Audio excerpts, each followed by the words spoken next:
Hello, guys, welcome back to another episode here on African Confessions. The following story that you are going to be listening to, it comes from a narration of a translation that we received. So the message reads like this: Hello, my brother, how are you? Can you please post my story as anonymous? So me communicating with you, I am communicating with you on behalf of the rest of our family, because we are just saying, if there is anyone who can assist us, please, you can give them our numbers, because we are looking for any kind of help. So my brother, our story as a family, it goes on like this. We come from an area that is in Zim, in the rural areas of an area that is called Morewa. So we are facing a big challenge in our family.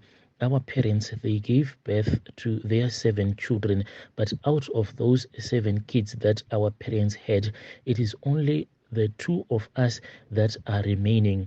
And in our village, when I look at our homestead, it is more like a graveyard, because a lot of our relatives, they have since passed away, and all of them, they have been buried at our homestead. And at night, it is quite a scary sight, because when you go out, all that you see are graveyards and only graveyards.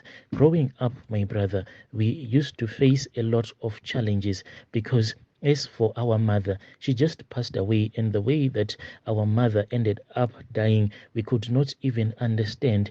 And she had this type of a sickness that no one could even understand.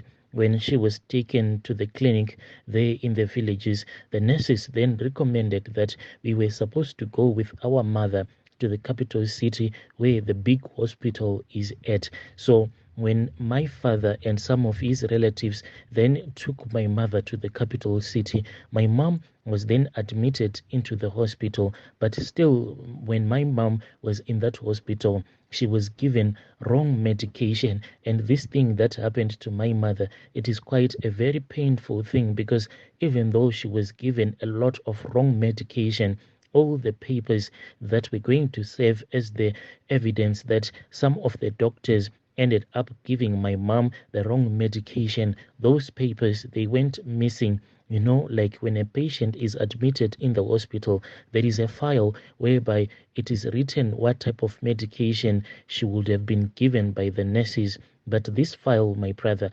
after it was then found out by this other doctor, this was a Chinese doctor. He used to work at that hospital. So he was the one who said that some of the things that were happening on my mom, like some of the symptoms that she was now showing, it was as if she was someone who had been put on wrong medication. After that, my mom, she was quickly discharged from that hospital, and everything that they did, those doctors, they did it in a rush. One day we just heard that our mom had to be discharged from the hospital, yet she was so sick, and we could not even afford to take her to any private institution. That was when we started suspecting that our mom had been given wrong medication. But since, like, we come from a very poor family, we could not do anything about it. After our mom had passed away, she was also buried in our village, at that same graveyard that is just behind our houses. If you were ever to come to our village, my brother, the only place that people, almost everyone in our area knows, it is our homestead, because there are so many graves, and all of the people that have died in our family, they have all died after 2 years. So everyone knows this story. So the thing that happened recently, my brother, last week, that was when one of my brother passed away. So what then ended up happening at his funeral, it was something that was quite mysterious and something that was really scary. So what happened to my brother is that my father, he had sent my brother, since he was the one who was now staying with our father in the village. My father then sent him to go and cut some firewood in this other mountain. But at this mountain that my father ended up sending him into, it is not even allowed for people to climb up that mountain so that they can cut down firewood, because it is a holy mountain. A lot of traditional stuff are done in that mountain, like back in those days, a lot of people, when there was a drought, they would climb up that mountain. Then they would have a ceremony, like a rain-making ceremony. So my father, even though he knew that the mountain is not allowed, like people are not allowed to go up there and cut down firewood, but still my father insisted that my brother had to go into that mountain. When my brother was busy cutting firewood with his axe in that mountain, that was when he started to feel dizzy. This is what he said. My brother said that when he felt that he was feeling dizzy, he then looked for a place to sit on. He found this other rock, and as he was sitting on that small rock, he then started to see that there was this other animal that was walking towards him. He said that this animal, it, even though the whole body was a body of an animal almost like a lion, but its head was the head of a man. So this thing that he saw, it made him to be so scared. And after that animal had approached him, that was when he saw that he could not even move any part of his body. From there on, he tried screaming when that creature was busy biting him all over his body, and he could not even scream. It was only after this episode had finished that was when my brother was able to wake up from that nightmare. But when he woke up, he could not even walk properly, so he started crawling, sometimes falling as he was going down that mountain.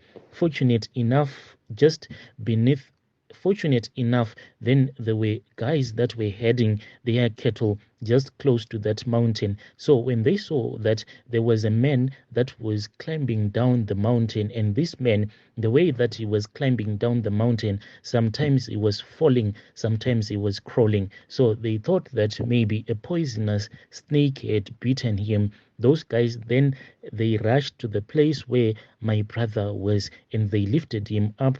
And that was when I received a phone call, and I heard everything that had happened. From there on, my brother, that was when I said, when it will be weekend, that was when I am supposed to go to the village. But unfortunately, my brother, in that same week, that was when my brother passed away. This thing that happened to my brother, it really pains me a lot.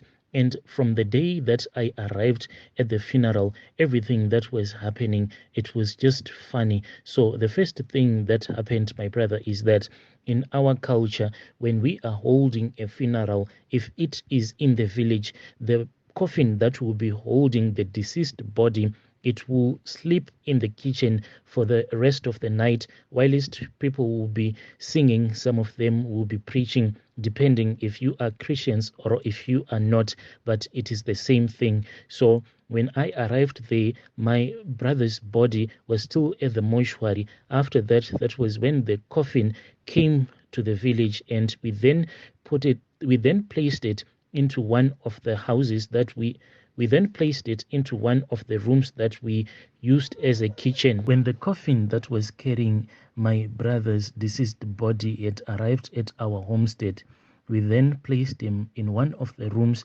that we used as the kitchen. But there was a strange thing that happened, because whilst everyone was singing and when the pastor was busy preaching, then there was something that kept on happening, because there was a strange smell that was coming out of his coffin.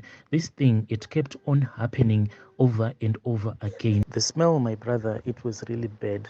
A lot of people that had came to attend my brother's funeral, they even ended up going back to their homes because of the smell.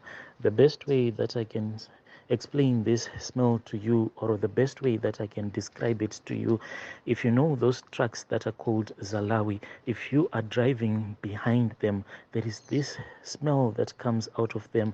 It smells like sulfur. That is the kind of a smell that was coming out of my brother's coffin. So as the pastor was busy preaching, that was when he came inside the house, and he said that God had spoken to him. And this is the most disturbing thing, because my father, he ended up beating that pastor. He said, can't you see that at this place we are not church goers? Who invited you? Did my son invite you? My son, as far as I know, he never came to your church. So what are you doing here? After he had assaulted that pastor, then the pastor and some of his church members, they walked away, and a lot of people from our village, they also walked away. After that, it was only us, a few of our friends and our relatives, that were left behind. That was when the most mysterious thing that has ever happened, or anything that I had ever seen, happened, my brother, because then the coffin in which my brother's deceased body was lying in, it just opened up on itself. And when people went to look, they said that they saw that my brother, he was whispering, and he had opened up his eyes. Right here, my brother, I am speaking of a man who had died, a man who had spent 2 days lying in the mortuary. But some of my brave relatives and friends that went and opened up the coffin, they said that this is what they saw.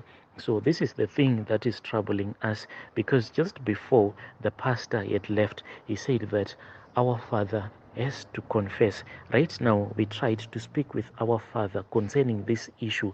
Our father said that if you are saying that I am a witch, then I am going to report you to the police. As you know that in our country, it is a crime for you to say that someone is a witch. It is against the law. So we are stuck, my brother. We do not know what to do.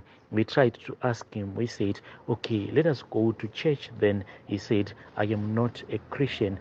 We then said, if you are not a Christian, since you are saying that you are someone who follows the African tradition, it is fine. Let us try to find a traditional healer that can try to assist us so that we can know what killed our brother.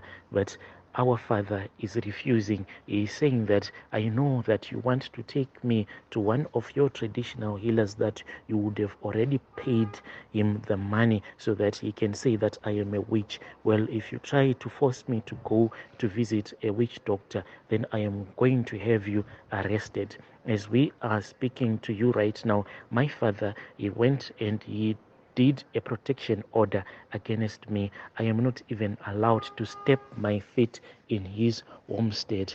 This is where we are as a family. We are asking for any kind of assistance that you can try to get for us, my brother.